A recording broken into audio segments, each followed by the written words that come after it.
The Sensory Intrusion by the Memeticist. Chapter 5. It's the stillness. It lives in the spaces between breaths.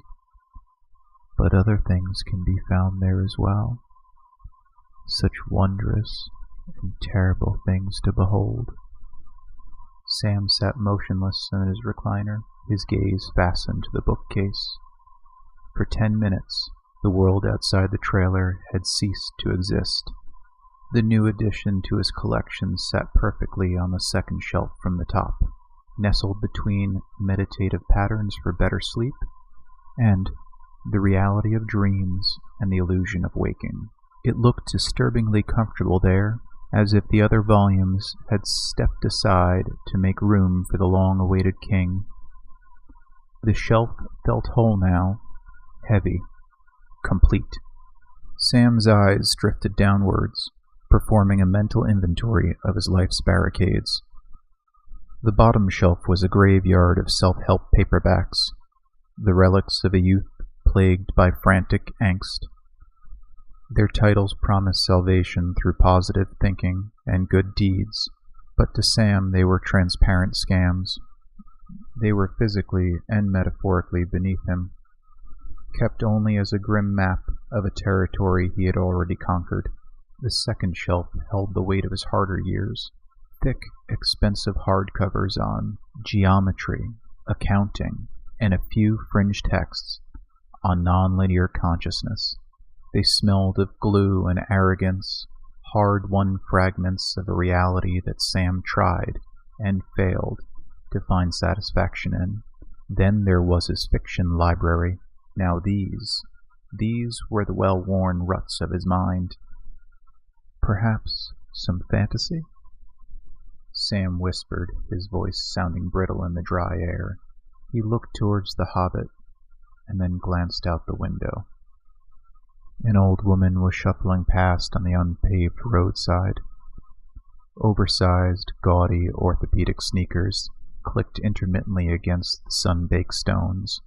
Beyond her lay the Mordor of his daily life, a labyrinth of rusting single-wides, scraggly skeletal brush, and trees so dehydrated their roots resembled claws reaching out of the dirt. The air out there smelled of dust and exhaust. This is as close to Mordor as I care to get, he muttered, pulling his gaze back to the shadowed interior. The inside felt different now. The air hadn't just settled, it had curdled. Sam locked the door, the deadbolt clicking reminiscent of a bone snapping in the heavy silence. He didn't turn on the lights. He didn't need to. The midday sun fought its way through the cracks in the blackout curtains, casting long, dusty needles across the floor that pointed towards the bookcase. He sat in the recliner, but didn't lean back. He felt like a guest in his own home, or a specimen. Neither thought seemed to comfort him. His eyes drifted towards the gap between Meditative Patterns for Better Sleep and the yellow taped paperback. The shadows there seemed deeper than the laws of physics should allow, a pocket of not black that didn't seem to dissipate even when he squinted. A sudden, sharp static burst from his kitchen radio, a vintage unit he'd kept unplugged for months. 9.9.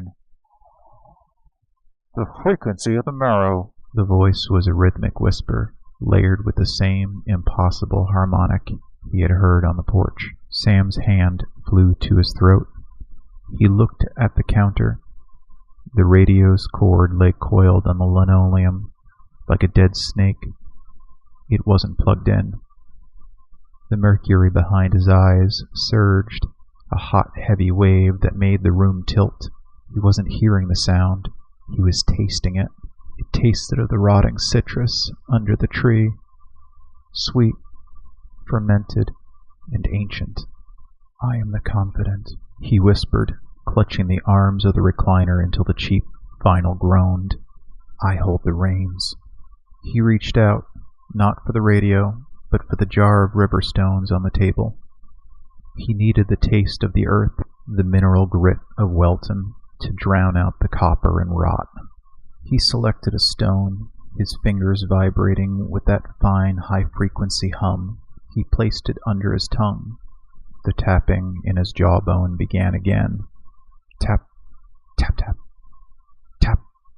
A physical pulse that seemed to be counting down to a moment he wasn't yet ready to name. On the shelf, the silver tape on beyond the veil of sleep caught a stray needle of light. It shimmered with a jagged, electric, not white, that burned into his retinas long after he closed his eyes.